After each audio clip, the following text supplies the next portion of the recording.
এখানে আসলে একটি কথা না বললেই না, বাংলাদেশ খেলাফত ছাত্র মজলিস তার জনশক্তিদেরকে আত্মপ্রচারে অনুৎসাহিত করে। এজন্য শুরু থেকে আমাদের কাফেলায় এই কথা চর্চা ছিল যে আত্মপ্রদর্শনীর সময় আমরা পিছিয়ে থাকব, ত্যাগের সময় থাকব সকলের আগে। আমরা এমন একটি কাফেলা গড়তে চাই, মিছিলে যখন বুলেটের আঘাত আসবে তখন সেই বুকটা যেন সবার আগে আমার হয়।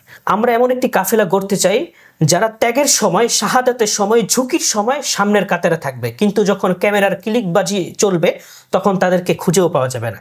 আবার আমার কথার অর্থ এটা নয় যে আমাদের কোনো প্রোগ্রাম প্রচারই করা যাবে না। অবশ্যই প্রত্যেকটা প্রোগ্রাম প্রচার করতে হবে এবং গুরুত্ব দিয়ে আমরা প্রচার করছি। এবং প্রচার করতে গিয়ে যদি কেউ সামনে চলে আসে, কেউ ফেসে আসে, অবশ্যই আসবে, এতে কোনো সমস্যা নাই।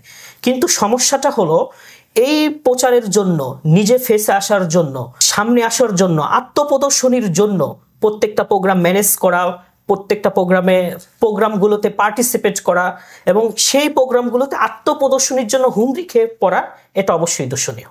অনলাইনে যে কাদা ছোড়াছুড়ি হয়, আমরা এটার ঘোর বিরোধী। এক্ষেত্রে বাংলাদেশ খেলাফত ছাত্র মজলিসের অবস্থান অত্যন্ত ভারসাম্যপূর্ণ।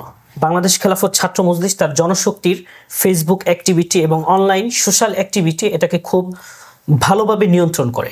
এবং কোনো জনশক্তি থেকে যদি অনিয়ন্ত্রিত কাদা ছোড়াছুড়ি হয় এবং সোশ্যাল অ্যাক্টিভিজমের ক্ষেত্রে যদি কোনো সমস্যার সৃষ্টি হয়, এগুলোকে আমরা কঠোরভাবে নিয়ন্ত্রণ করি এবং দায়িত্বশীলতার জায়গা থেকে কঠোরভাবে সতর্ক করি।